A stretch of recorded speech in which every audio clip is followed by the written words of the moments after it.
what have been some pivotal moments in your life to catapult you into doing what you're doing now? I got sober.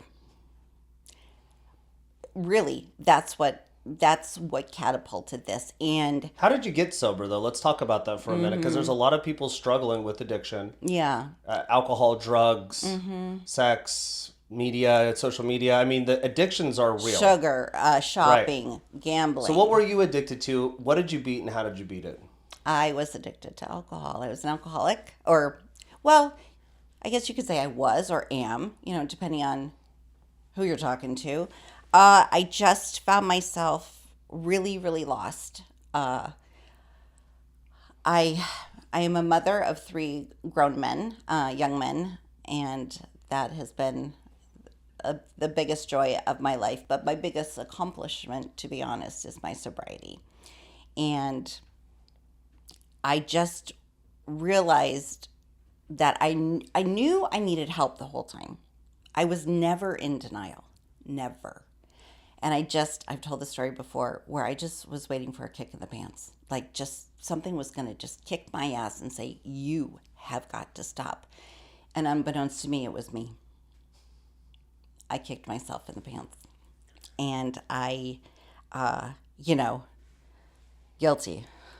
Had my glass of wine and it was the morning. And I called my therapist, who was not an addiction therapist at the time. And I said, I need, I need to come see you.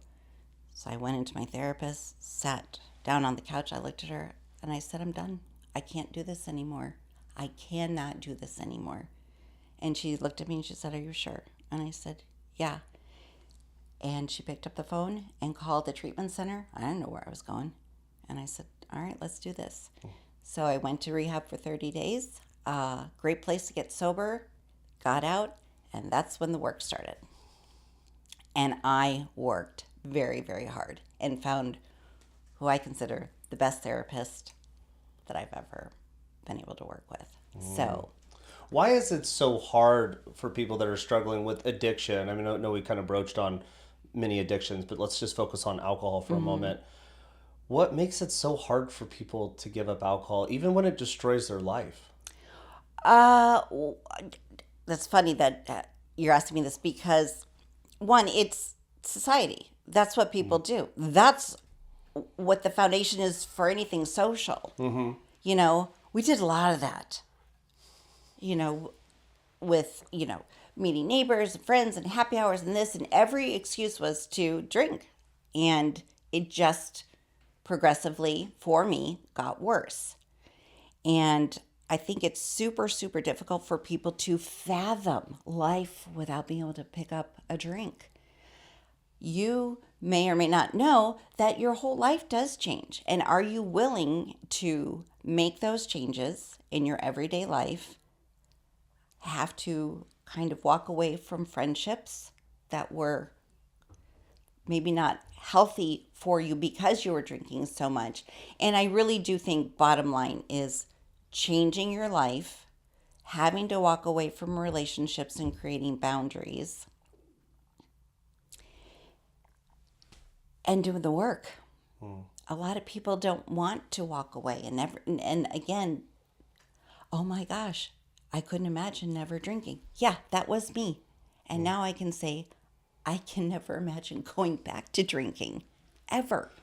Yeah, yeah, absolutely. I mean, I have 19 years sober without a sip myself.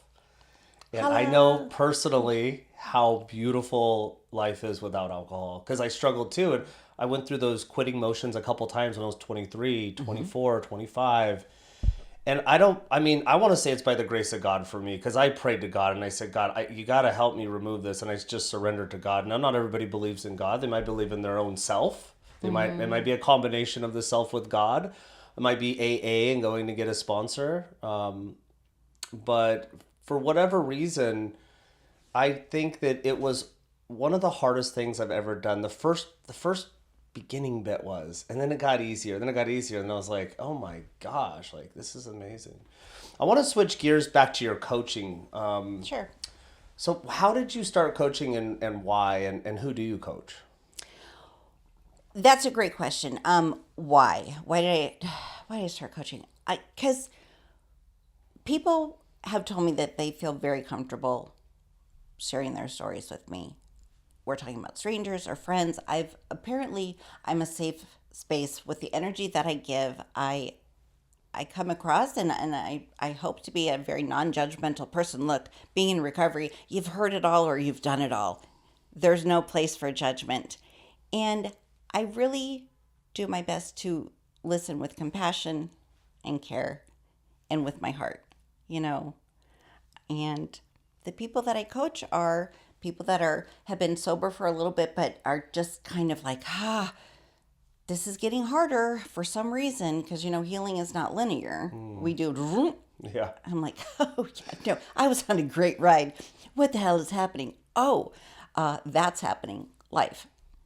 And I really like to work with women also who are kind of not sure what to do with their life after the kids leave. And I've worked with younger women as well who are struggling with trying to find the direction that they want to be on. But because of my age, and I'm in my late 50s, I realized that life isn't over. It's actually just beginning. It just looks different. So I help women get unstuck, rediscover new joys in their life, and hopefully with that bring on a new level of confidence for themselves that maybe they've lost raising their kids or busting their ass in the office or whatever it may be. But rediscovering joy for me, especially after addiction, I was like, what? Where was this? It was there the whole time. And for me, joy is a lot of movement and creating and dancing and trying to inspire others to put the bottle down, or if that's not a problem, just to explore life in our later years. Now, you were telling me you started coaching in 2008. Well, I wanted to, but 2008, we had a recession. Yeah. No one was spending money on life coaching. That was the last flipping thing people wanted to. So I paused. And it was a great experience. And I did get certified. Life continued to happen. And unfortunately, my addiction took over for a while. And I would say maybe the last 5 years before I got sober was rough. There was no joy. I just was existing.